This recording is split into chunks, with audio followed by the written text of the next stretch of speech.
Welcome back, and today I'll show you how to add friends on the Xbox Series X.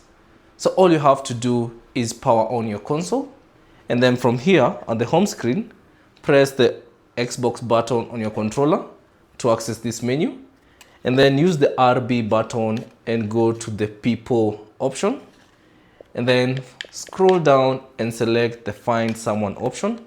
Choose that. And then from here, type the name of that particular player. So let me say, I'm looking for this particular player.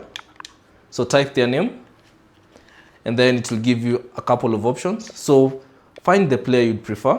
So let me say, for example, this particular player, select him, and it will give you that particular player's profile. So from here, you should see the add friend option. So select add friend, and that will send a friend request to that particular player. So once done, whenever he accepts your friend request, you can now see him on your friends list on this page. You can now see him on your friends list down there.